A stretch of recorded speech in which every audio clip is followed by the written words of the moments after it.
Greetings, and welcome to tonight's. What we got going on here? We got some things. There we go. Okay, and welcome to our uh, online support group for caregivers this evening. We want to say thank you for joining us. This is uh, a Center of Empowerment Queen PM.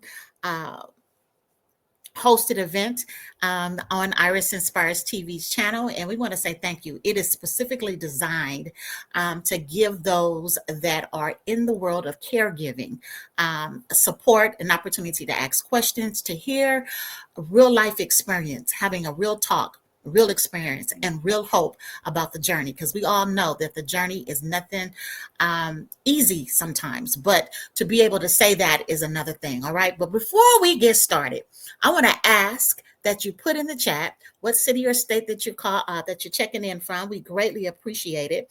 And also, don't forget to subscribe and like the video, subscribe the channel and like the video, because that's what helps keep our algorithm up and gets the information out to the social media world, the YouTuberation world, so that it will get into the boxes, the boxes. You know, when you see in your history those recommended videos, that's how that happens, because people are liking our content. So I'm going to say thank you for that. Before I go any further, we're going to do what we do, and that's we're going to pause and take a deep inhale, take a breath, so that we can get centered in the moment right here. Take a deep inhale with me through the nose and hold. And on the count of 4, exhale through the mouth. 3, 4.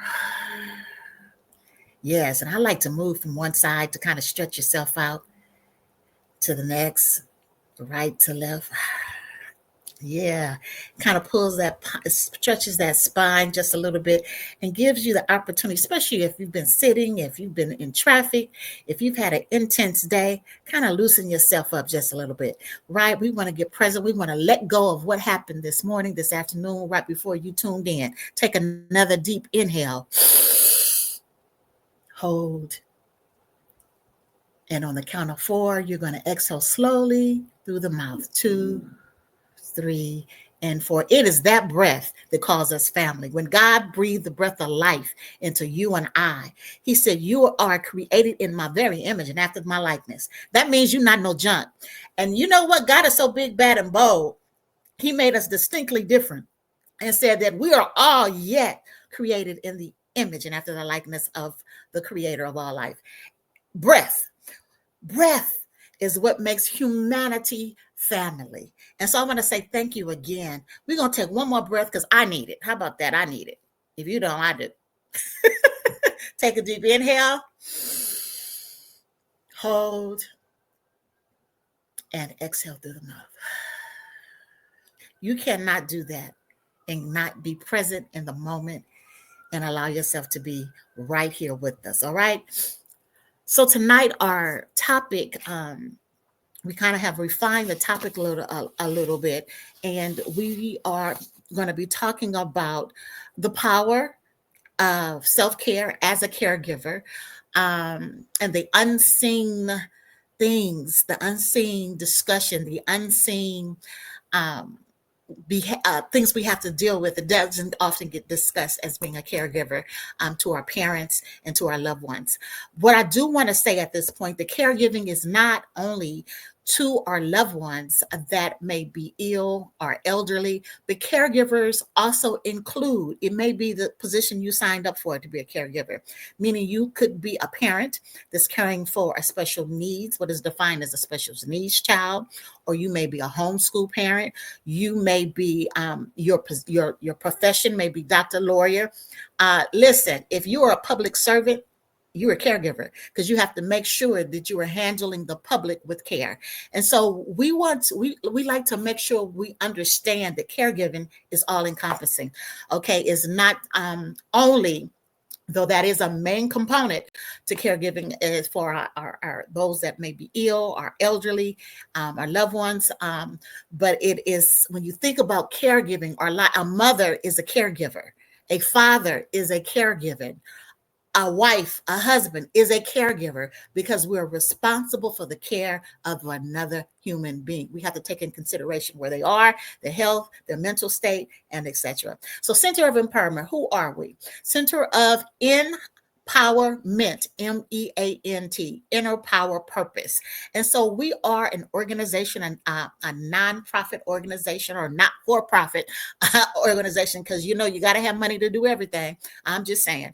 But we are not for profit. We don't do it for profit. We do it as a service. And who do we serve? We are a bridge of hope. This extends beyond solutions to families in transition. We are one of those bridges, are the four cornerstones. If you go to our website, we'll talk about the four cornerstones of life. And one of those bridges is the mental health. And this falls under our mental health. What is mental health?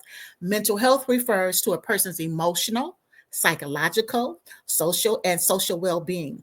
Many times in our community, we hear mental health and we think that a person has to be ill. Now, it does encompass mental illness. That is something that it encompasses. But not only our mental health, our well-being. How are we handling and coping with life? How are we handling and coping with being a caregiver? And how it is impacting the family as a whole, because we have to make sure that the family, family goes through change and transition. And so we're going to talk about that. With that said, let me introduce our guest for tonight. Before I do that, did you like and subscribe? I'm just asking. Please like and subscribe. It really helps us with our algorithm. And if you could be so kind to put in the chat where you listen. You don't have to give your name, just where you're listening from. And if you have questions, comments, don't hesitate to put it in the chat, because I will have an opportunity to see it on this side, all right? And ask our guests. We have Dr. Linda. I'm not going to say her last name because I don't want to mess it up. So we'll let her say it, okay? We have Dr. Linda, and I'm notorious for messing and botching up names. Charge it to my head and not my heart. Has served as an educational administrator and teacher for over 40 years in public and private sector. Dr. Linda, providing leadership and effective instructions for students and teachers in urban areas. She has also taught at various universities and colleges in the teacher education programs. Serving as a school site administrator for decades has provided insight into the sacrifices women have endured to serve in their leadership roles and the support needed to maintain happy, healthy, balanced lives. That's what I'm talking about.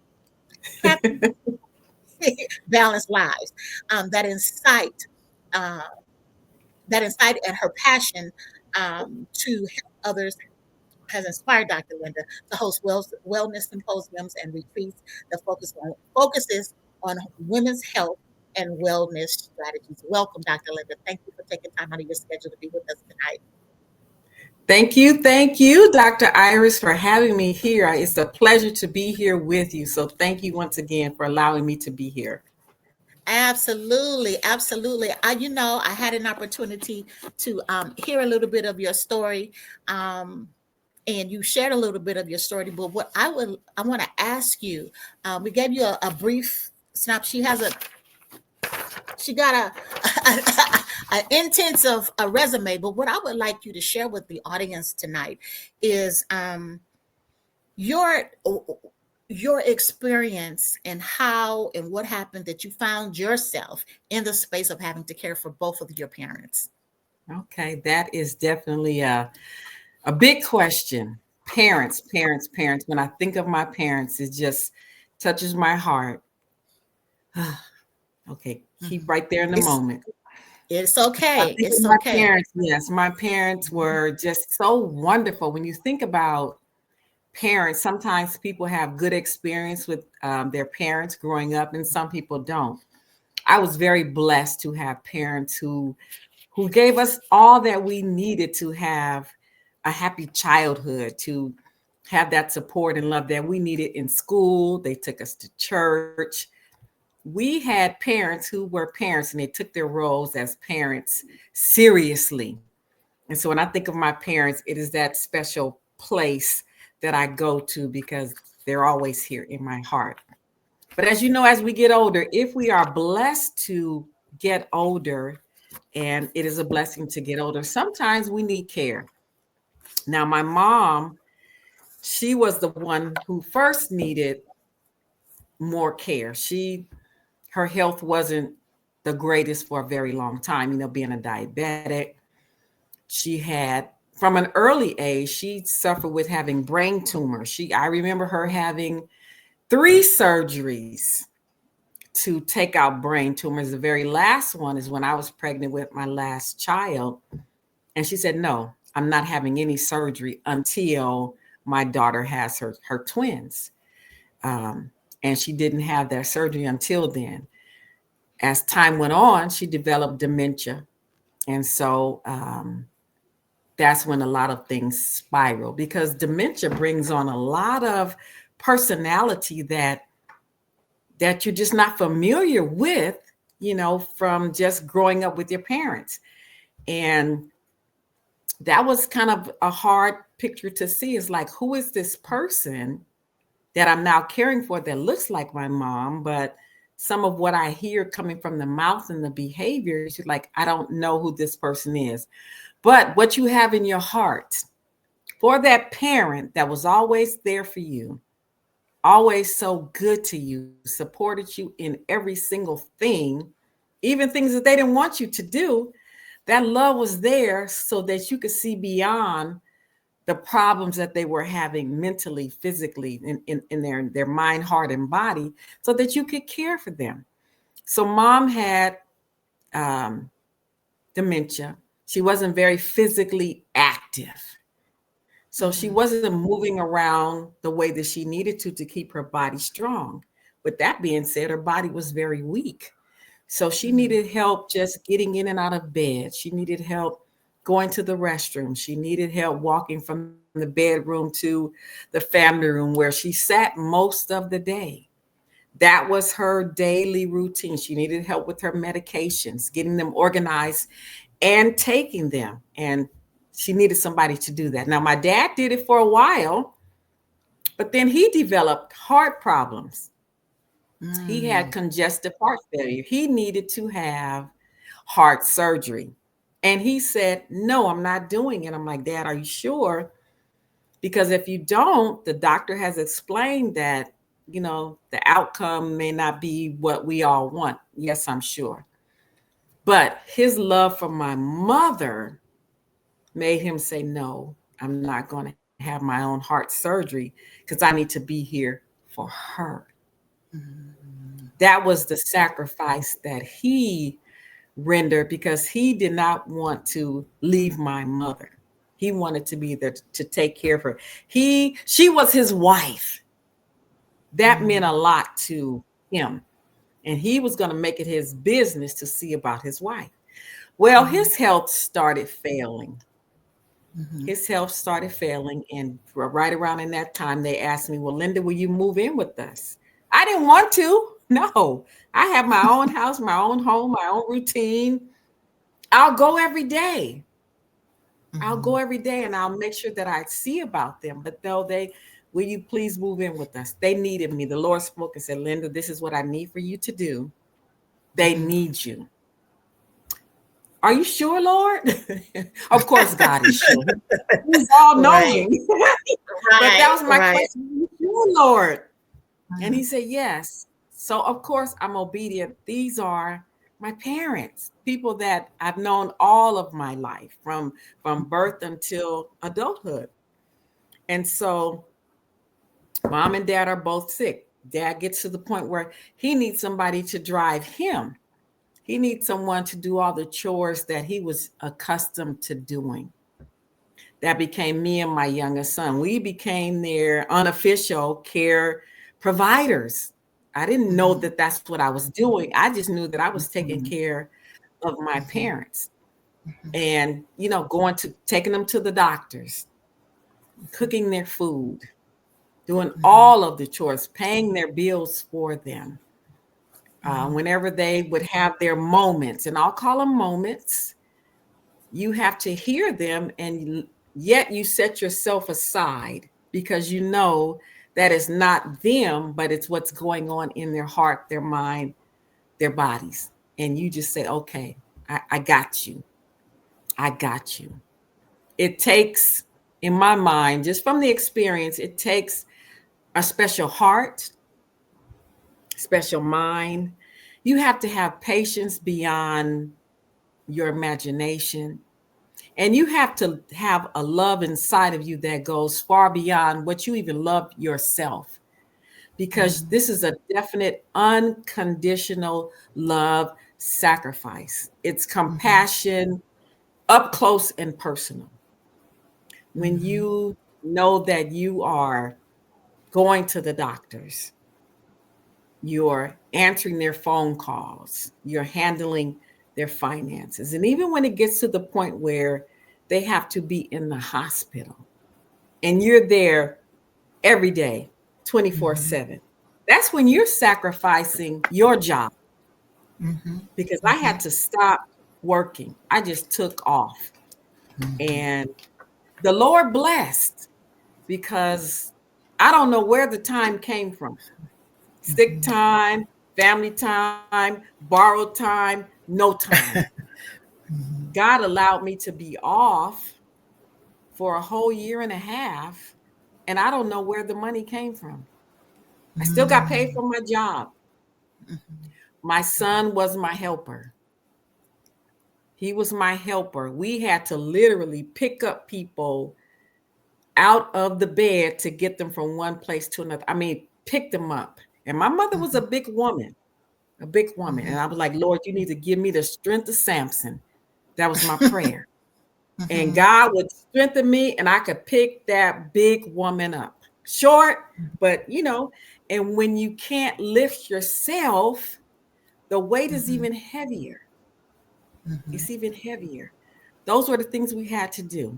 I remember my dad his illness became worse, more than my mom's, and he was initially her caregiver.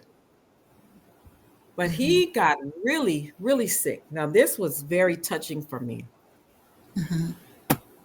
I remember that I was out where I live now in Lake Elsinore, and we were at the pool and enjoying poolside amenities.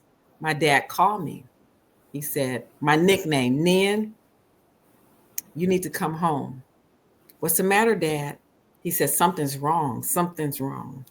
I said, okay, Dad, let's call the ambulance. No, I'm waiting for you. I'm like, Dad, if there's something wrong and you know it, we need to call 911. Well, I called my sister. She called 911. I called my neighbor to go over there.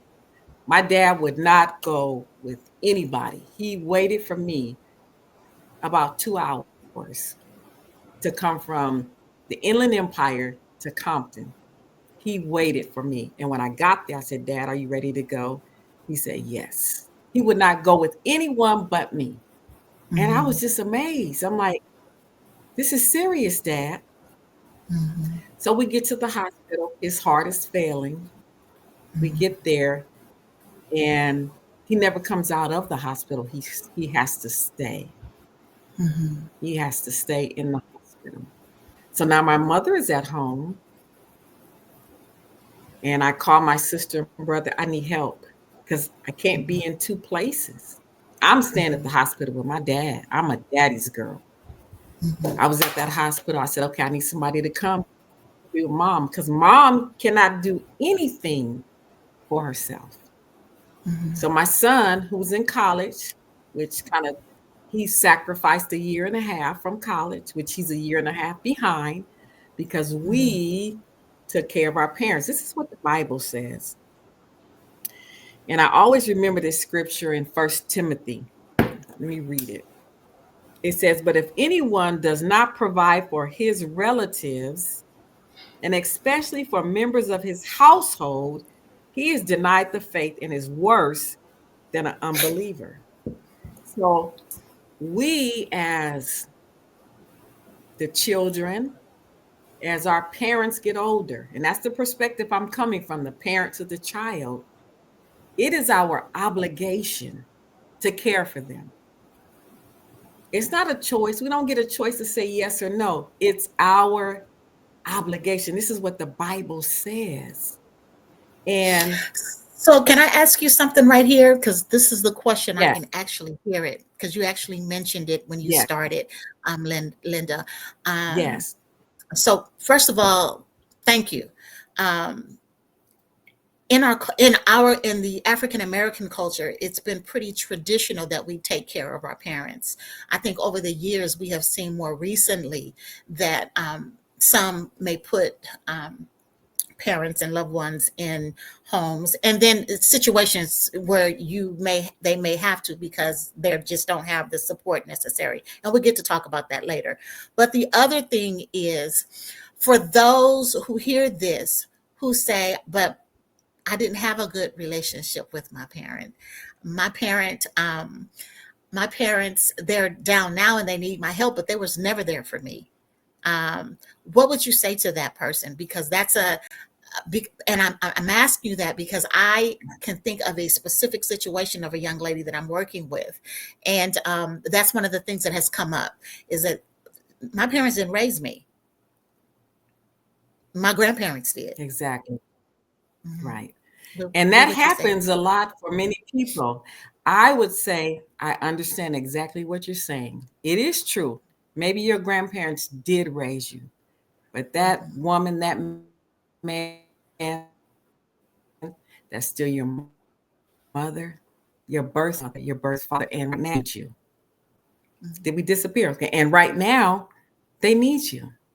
So I need you to reach deep in your heart where everything pure and good is, because that's where God is. God is in our heart. And to pull out that love, it's there. It is there. It might be buried on top of all the layers of whatever you've dealt with, however you felt because you weren't raised by your parents, but it's there and they need Mhm. you. And I would say to you, care for your parent. Care for Mhm. your parent. If you're in position to do it, or if you can place yourself in position to do it, do it. You may not see it now, but it will benefit you later. And I know I can give you several examples of people who had that exact same scenario. Mhm. And sometimes God allows that so that that hurt can be bridged. We can finally release and let it go, because whatever we're dealing with, we have to face it. We have to face it in order to release and let go. So I would say, yes, that was your mom, that was your dad. They need you. And I would Mhm. encourage you to be Mhm. there for them. Close the door to the past. Let's look forward and let's do what's good and right to do. That's what I Mhm. would say. Mhm. Okay. Not All right. easy. Oh. Not saying it's easy. Mhm. Not Mhm. easy. The right thing is not always easy. Sometimes it's the hardest step to take, but we have that power And so, within us. I'm gonna add to that. I'm not gonna say that you're wrong, right, good, bad, or indifferent. I'm not gonna say that at all. What I will add to that is there may be. I just like to put the disclaimer out there because there are situations where there has been very unhealthy, abusive situations, and it still Yes. may very well be. And the person and the individuals may have made peace with that part of their life. And so you really have to, I agree with you, you really have to dig within self and determine.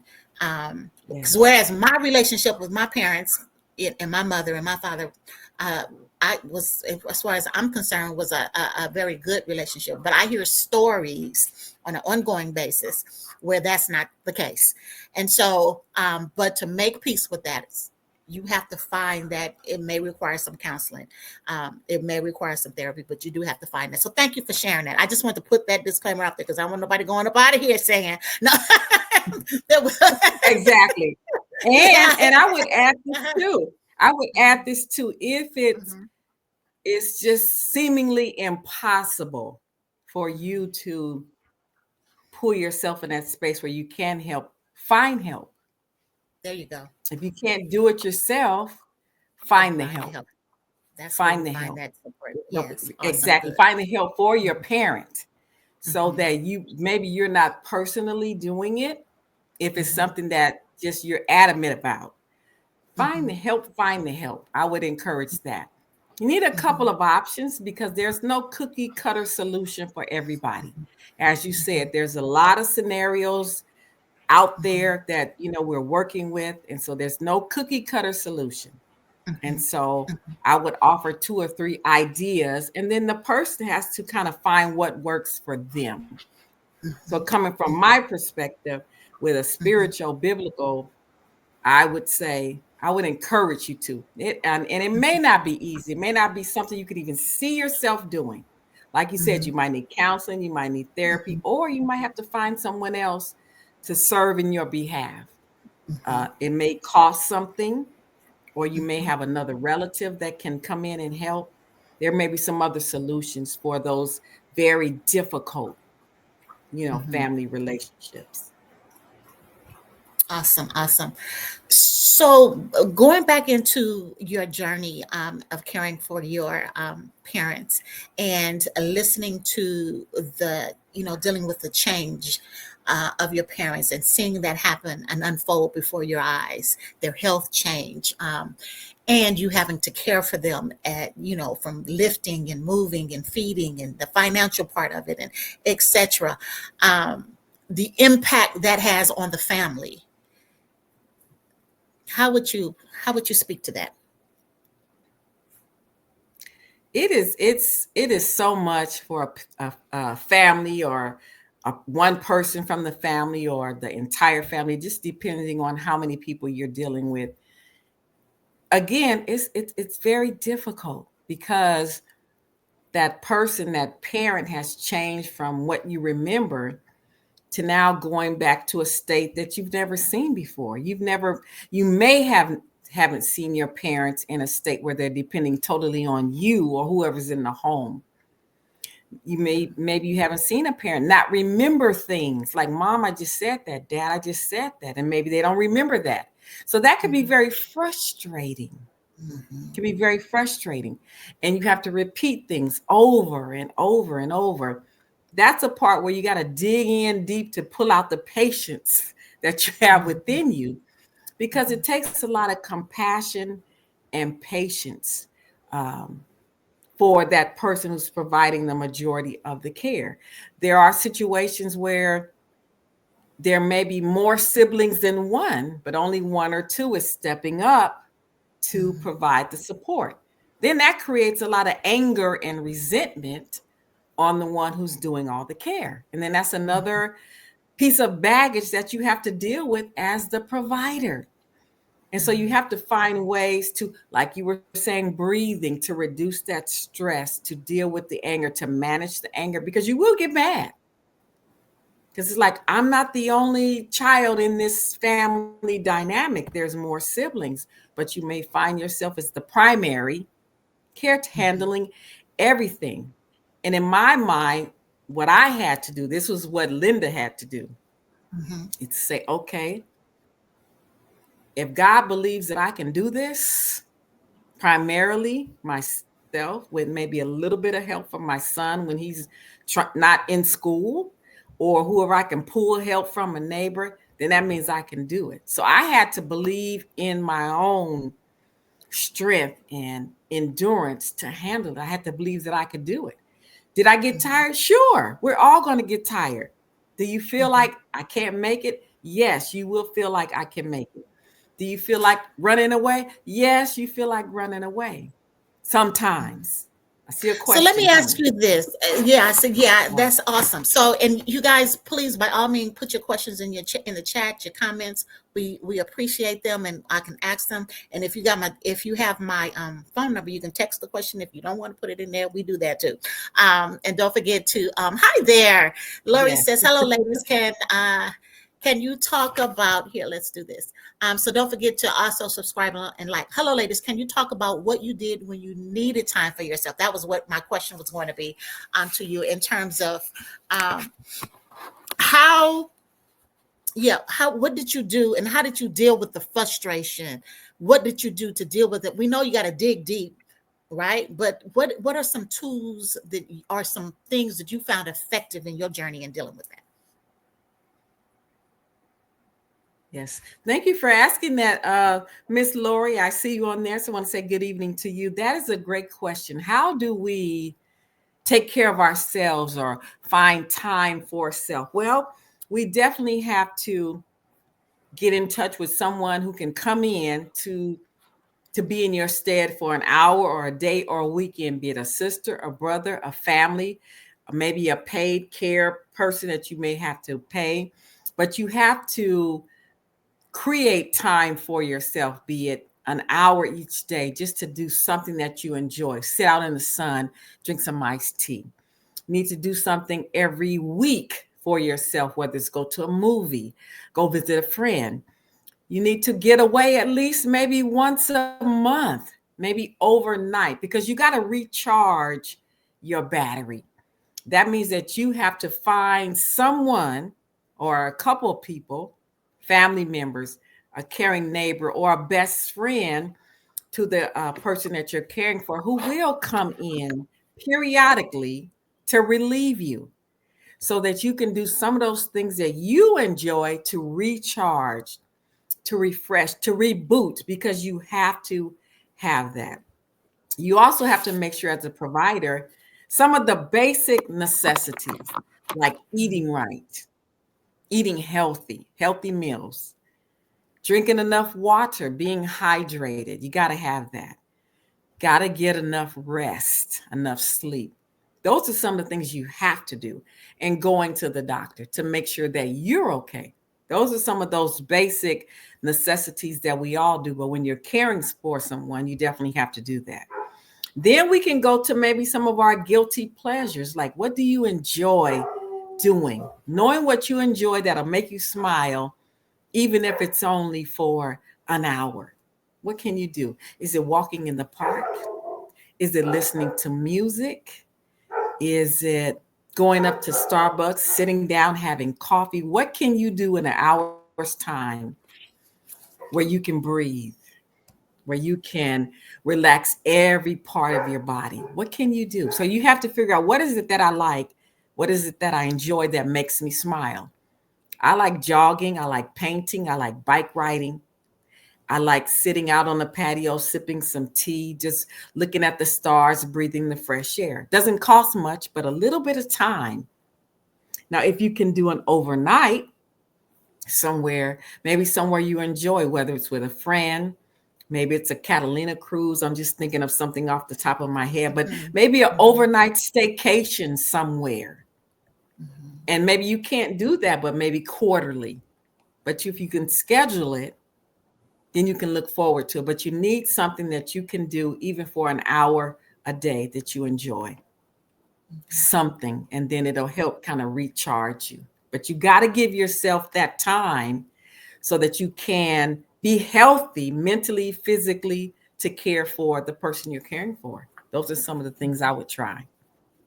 Awesome. Awesome. Now, how did you always know that? How did you get to that place of learning to take care of yourself?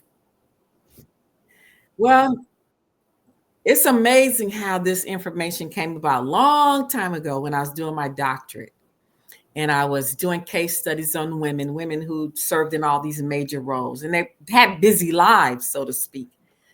So what did they need in order for them to maintain what they were doing in their busy lives, in their management, supervisory roles? And we came up with self-care. That was many moons ago, over 20, 30 years ago. And so I learned that you needed time for self. You needed time to do things that you enjoy. Figure out what you enjoy, figure out what you love. You needed maybe support with housekeeping. So maybe you needed a housekeeper. If you were in a role where you can afford it, maybe you needed someone to help with the cooking. So, I learned about the value of self-care back then. And so I've been carrying it forth ever since. It's like, okay, I need time to exercise. I've always been a person who exercise. So we know exercise is healthy, but it really helps us mentally when we can exercise regularly, be it at home, with the video if you have a gym at home, or if you can get away to the gym, or you can go to the park now where they have machines that you don't have to pay for. But we do need time to exercise. It helps us in more ways than we can even really imagine, especially as we get older. A body, we heard this a long time ago on commercials, a body that stays in motion stays in motion. So this started a long time ago when I did my doctorate. Probably started before that when I was a cheerleader in high school. I was always very active physically, going to the gym, working out. When I was in college and didn't have to take any physical education, I just did because I wanted to be physically strong. I didn't really know it was self-care, but I knew I wanted to be strong. And so I've always done something activity-wise, from taking karate to Tai Chi to aerobics to Zumba to yoga to African dance, something to keep my body physically strong. And what happens when you're doing those things that you love and that you enjoy, all those endorphins flow through your body and you feel happy. When you're doing what you enjoy, it makes you happy. So that's where that started. I know I gave you a lot, but that's where that started. No, that's okay. Listen, I have someone, Gayla, you're in the back. You're not on the YouTube channel. I'm not sure. You have the wrong link. That's why so there's whoever invited you should actually send you the YouTube link. Can you hear me? Are you okay? Let's see. Can you hear me? Oh, unmute. All right. So, yeah, and it's not letting me unmute. Check so with that said, link. Yeah, she has it. YouTube link. Okay. All righty. All right. With that said, so awesome. What you were saying, that was completely awesome. While you were speaking, don't forget, ladies and gentlemen out there, do not hesitate to put your questions in the chat. I was thinking about how, after caring for my mother and my grandmother, but more, my mother and my grandmother, but more specifically after caring for my mother, I physically, my body was physically, well, my grandmother too, my body was physically exhausted, and I didn't realize how exhausted it was. I think as caregivers, particularly when we're caring for our loved ones, like our parents and our grandparents, we have a tendency, although we may be frustrated, we may be all those emotions, we have a tendency to go into adrenaline overload, and we do whatever we have to do. Where it comes from, we do it wherever it happens, but it tears our body down. I never had blood pressure problems before.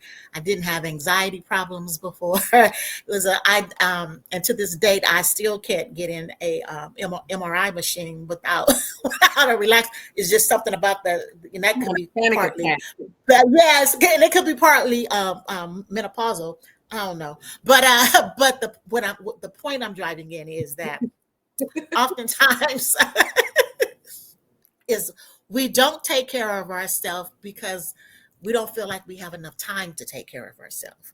We don't prioritize ourselves. And so what would you say to that? Because there's emotional, physical, and financial challenges. You talked about that, and you touched on it, and all that is all encompassing of the stress that we internalize. We have learned as women, for the most part, yes, and men, but more so women, we have learned how to do it all. Fry it up in the pan, cut the pig, whatever we need to do. we have learned to do it. And we pay. Okay, Gayla's on YouTube now. Yes. Thank you. And if you have any questions, thank you for joining us tonight. Yes. Don't hesitate to put it in the chat. How would you speak to that? We know prayer is a powerful tool. But what I would like to speak to is the guilt of when even prayer is not enough. The guilt of the frustration and all of that. Yeah, that is definitely a real question, because you will at times feel guilty if you take time for self. That can definitely happen, and it has happened, and it will happen. I think we have to come back and fight the thought that we cannot take the time. And within the schedule of caring for our parent, our grandparent, our loved one, whoever it might be, we got to find that wiggle room. It's there. That wiggle room is there somewhere. And we have to fight the thought, whether it's self-talk, self-affirmations, going to the research, because research is out there that supports the fact that caregivers need to take care of themselves. And so we have to reach to what we know that works. And we have to fight the thoughts, the guilt, like, no, I'm not guilty. Speak it out there. I'm not guilty. I'm going to take an hour and I'm going to take care of myself. No guilt, like go away. Speak to it. Speak to the mountain. No guilt. No, I'm not guilty. I need to take care of myself so I can take care of mom. I can take care of dad. I can take care of grandma, auntie, the neighbor, the dog, whoever it is. I have to take care of myself. And I think we have to just kind of create that mindset that will suffocate the thought and the idea of guilt. Because that guilt thought will impede our efforts to take care of ourselves. And what happens, like you said, you'll get exhausted mentally, physically. You will be exhausted. And if you're exhausted, out of breath, out of air, out of energy, how can you pour into somebody else? You have to be poured into. So you might even need, and I'm just going to use a buddy, an accountability buddy. I like that. That will say, come on, sis, I got you. You need an hour. Okay. Uncle Joe is there with mom or dad or grandma. Come, we need to go. You need somebody to kind of help pull you and say, I'm coming to get you. We got to go. We're just going to go and sit and talk. That fellowship is a great way to relieve stress. Come on, we're going to go. We're going to take a walk. Let's bike ride. Whatever it is that you enjoy, you might need a buddy to help you. Not only a buddy, there's also now caregiver support groups where you can share where you are. Like this. Exactly. And get ideas of what other caregivers are doing or have done that maybe you might want to try. But you definitely have to go back to the question. You got to fight the thought of guilt. Don't let guilt take over, because it can and will if we let it. We don't have to let it, but we do have to fight. We have to fight mentally, and we have to speak it out there. No, I don't feel guilty. I'm going to take care of myself. I'm taking this hour and I'm going to go do something for myself. Mom and dad, grandma, grandpa, they're fine because somebody else is here for now. This hour belongs to me. I'm important. I have to take care of me. If not, I can't take care of them. And I think when we look at it that way, if I don't take care of me, I can't take care of them, then it'll make sense in our brain where we don't let guilt take control. We have to toss guilt out the window and say, no, just, you got to say no to it with some boldness, some bodaciousness. Yes. That's my thought. Was awesome. I love it. Giving voice to the silent torture, because 10 times out of 10, what's going on, we're keeping it inside, and it's a festering, and it's creating disease, right? It's creating the high blood pressure. It's creating the anxiety because we haven't given space. And oftentimes you feel like you're all alone. Are there any other questions? Please put it in the chat. Don't forget to like and share. This is good, Dr. Linda. We appreciate that. You hit all the points in terms of acknowledging the emotional toil, acknowledging it, reaching out for support, an accountability buddy. Knowing sometimes, and you did say sometimes we feel like we're alone.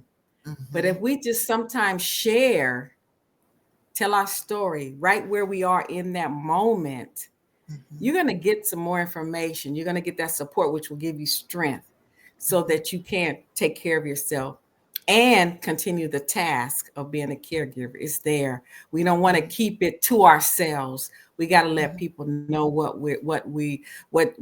opportunity we have. That's what I want to say. Being a caregiver is an opportunity, it's a privilege, it's a blessing, because at some point we may need a caregiver. And so we've stored up our caregiver chips, if there's such a thing, and then it'll come back to us. And we're hoping that we have been compassionate as best as possible, loving, patient, and kind. And those are all attributes that I won't say that are always easy to display. But the more we practice, the easier it becomes. As a matter of fact, I'll tell this quick story, then we'll get a couple more questions. I was talking to my daughter today, and I was telling her about this woman now who I'm caregiving for. Never in a million years I thought I would be a caregiver, but these opportunities come and God says, yes, this is where you need to be. And she said, Mom, I just want to tell you that, I've known you all of my life. I've watched you over the years. And she said, how does she explain it? It was kind of like just the heart that you have that for people, the patience that you show, the way you interact with your son and daughter-in-laws, and just the advice that you give that I may not want to hear. She says, just the way that you say things, and it may not be the advice she wants. And she said, you're just amazing. And I'm like, wow. She said, just the love that you show, the compassion, and your overall, just who you are. She said, who is this lady? Who is this lady? You definitely have the Holy Spirit. As I said, it's not me, it's just God operating through me. And for those of us who believe in that way, that's what helps me. And if you have another belief system, that's fine. We still have to encourage ourselves.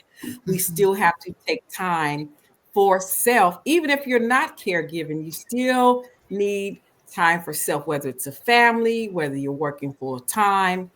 You still have to carve that time. When you write your agenda for the week, schedule an appointment with yourself. There it is. That's how you have to do it. Schedule an appointment with yourself and hold to it. Don't let anybody steal your time. That's right. That time is for you. You love yourself. Hopefully, that's another topic, but hopefully you love yourself enough to spend time with yourself doing things you enjoy that'll make you smile. Just doing that.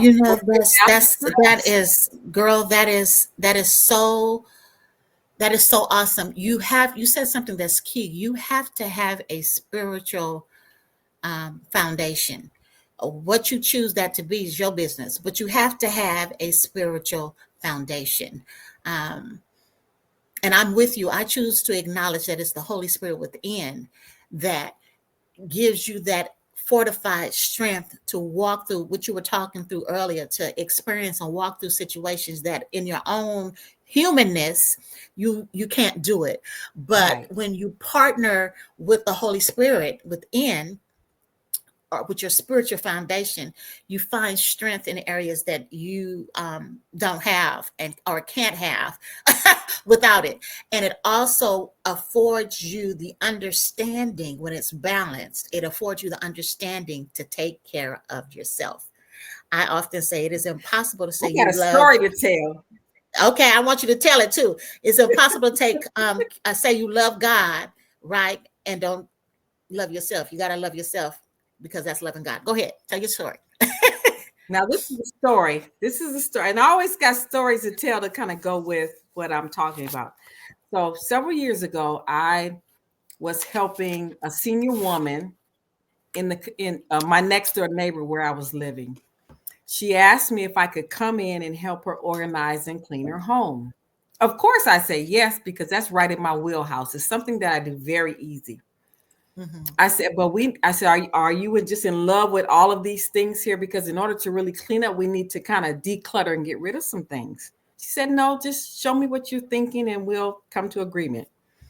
So anyway, we decided that there was a small couch that had the reclining seats, that we were going to take it and move it into one of the small bedrooms. So it was myself. I had my son. I always got my son with me, but he's like 10 at this time. And so, we get the sofa upside this way, and we get it in the door, but it gets stuck. I'm inside the bedroom. My young son and the neighbor's grandson, they're outside and they're trying to push and I'm trying to pull and nothing's moving. I'm like, oh my goodness, I'm stuck in here. What am I going to do? And we kept trying. And of course, the senior lady, she couldn't do anything. I'm helping her. Anyway, so right at that last push, I was like, Lord, I need some help. I just said it loud like that. And that sofa came flying through the door. And I was asked my son, I said, son, did you guys move? They were sitting on the couch playing video games. And I was like, right in that moment, the Holy Spirit, the hand of God, pushed that couch because I was helping another person, kind of caregiving on a day-to-day basis. So kind of what we're saying, when we need that extra help, that extra support to make it day by day as a caregiver, all we have to do is reach out to the one we believe in. And for me, it's God. And he provides that help that we need, the help that we don't have ourselves. We just got to call, I need help. And it comes. And that's what happened in that story. And that's what happens all the time for me in my life. I can attest to that. And so we can do it because we have help, whether it's through a person that sins or through the Holy Spirit itself. So what awesome. I love it. Love it. Love it. So as it pertains to when you're seeing the change in your loved one, your parents, your grandparents, there's a grieving process that you go through because that person is not there anymore. Well, how would you speak to that? And how did you walk through that? Yes.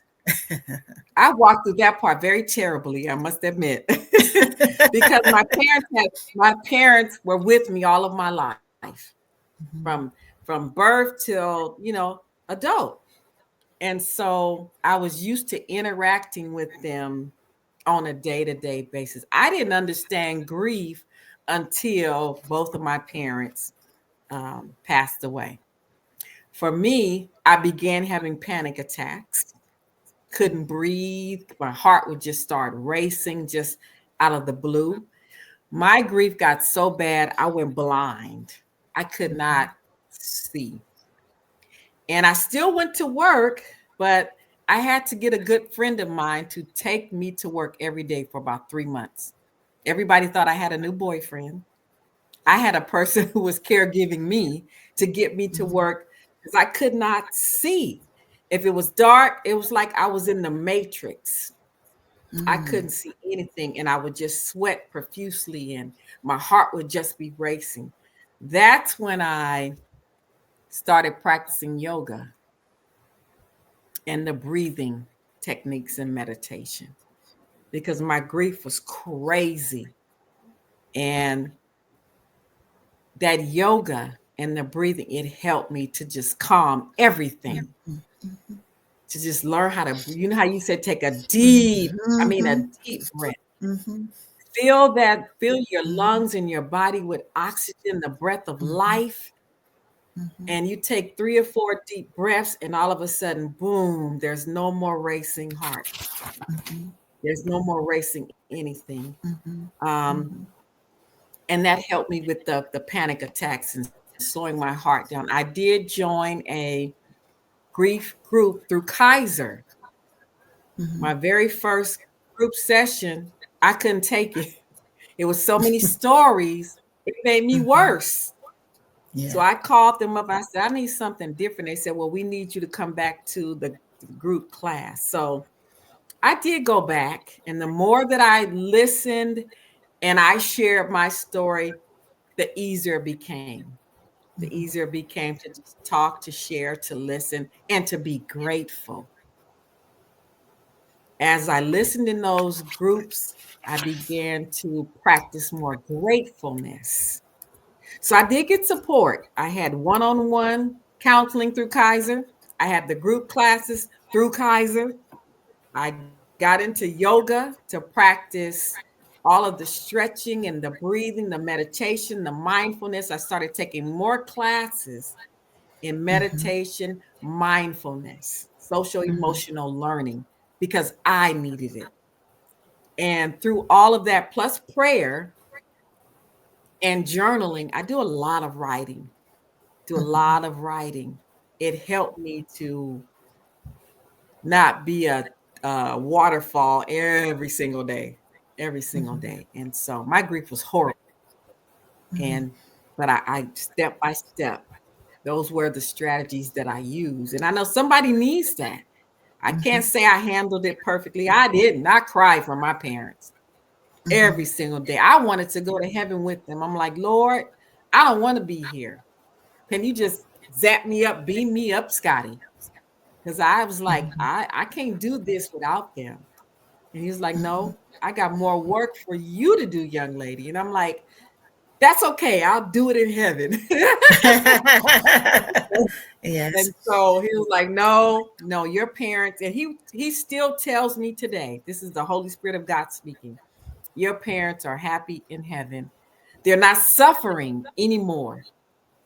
They're happy and they want you to enjoy your life. But I did grief terrible. I think I could write a book about grief now. So what I want to say, thank you so much for sharing that. What I want to say to you and the audience, I don't believe it's a terrible way to handle grief. So I believe that grief is grief, and it is a process. And I believe that I know when I'm glad we hit the nail on the head. I wanted you to share that part about your sight and how you lost your sight, which was, it's important to understand that our journey is our journey. And often, and grief shows up in different ways in our body because it's internalized, right? And because oftentimes the expectation is that we should be able to handle it and continue and keep moving. And that's how it's funny you said breathe. That's how I wrote this book right here along with the workbook, was because I had to learn how to breathe. I had to learn how to breathe again. And so, and it takes time. It's a process. And many times when we're caring for the ones that we love, this is for you guys. If you guys have any questions, please put it in the chat. We are coming to a close. As we're going through that process, we're going through that journey, many times because we believe is in conflict with our belief in God, our trust in God, and that we should be okay with it because they've gone to heaven, or they're out of pain, or and so we should be okay with that, right? Well, the human part of us, we're going to miss our loved ones, and that's a part of our life now. It's not going anywhere. And that process, when we see the decline in our loved one's life, it starts before their actual transition. Yes. And it's important to take that time and allow ourselves to feel it, to process it. So thank you for sharing that.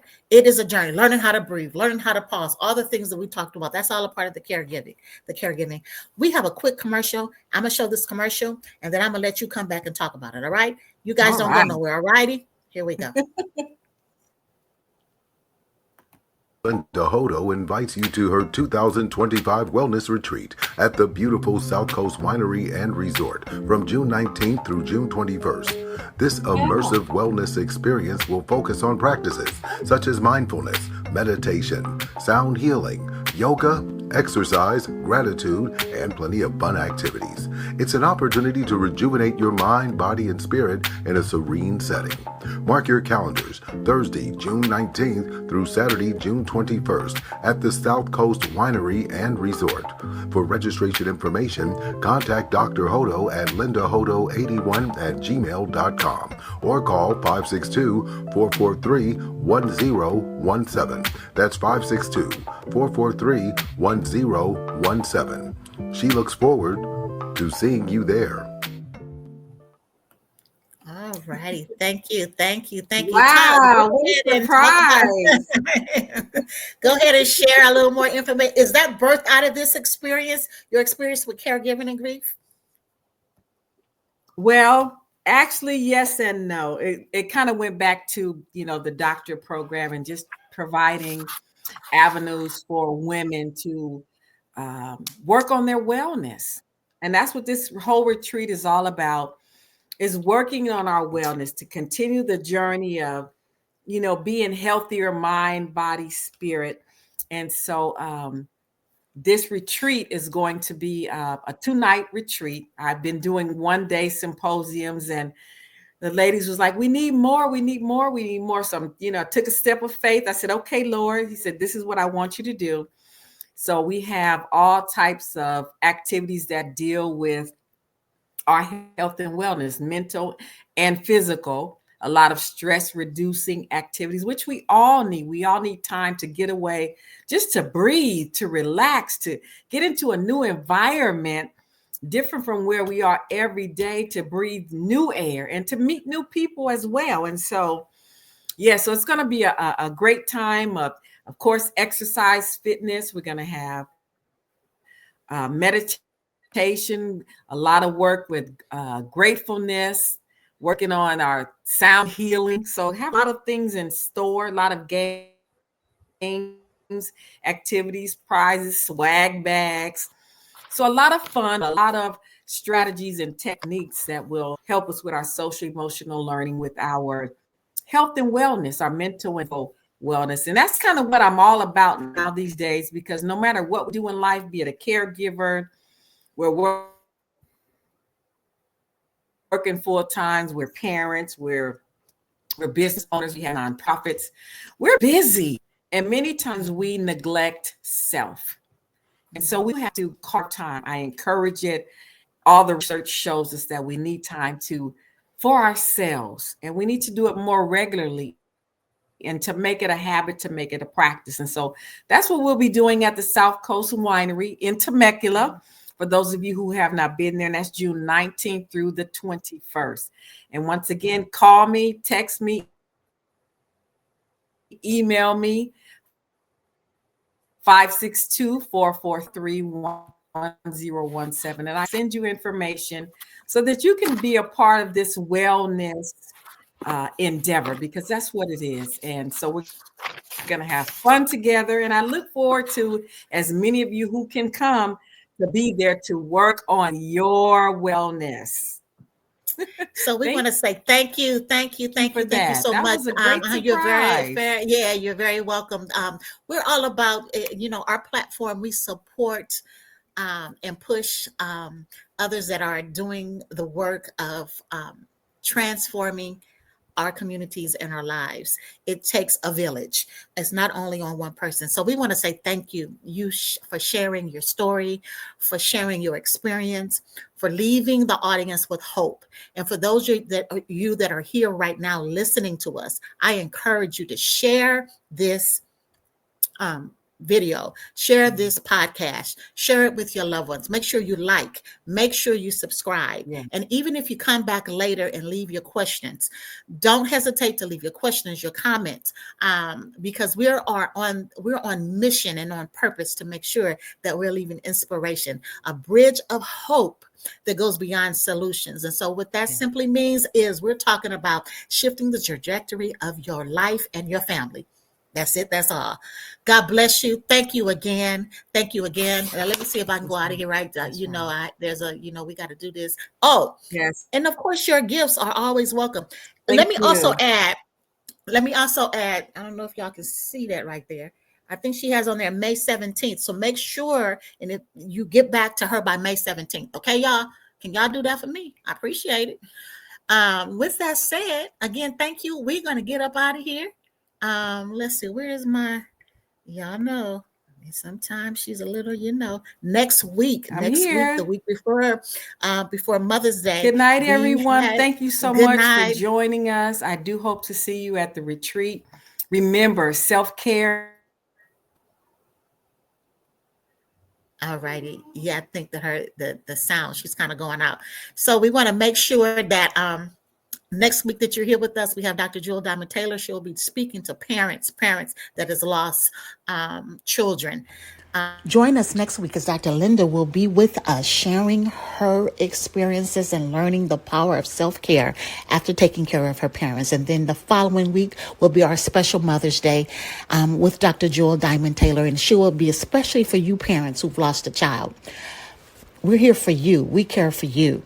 And we want to make sure that we are supplying and supporting you in the areas of need as you journey through the process of caring for your loved ones and grief and loss. See you next week.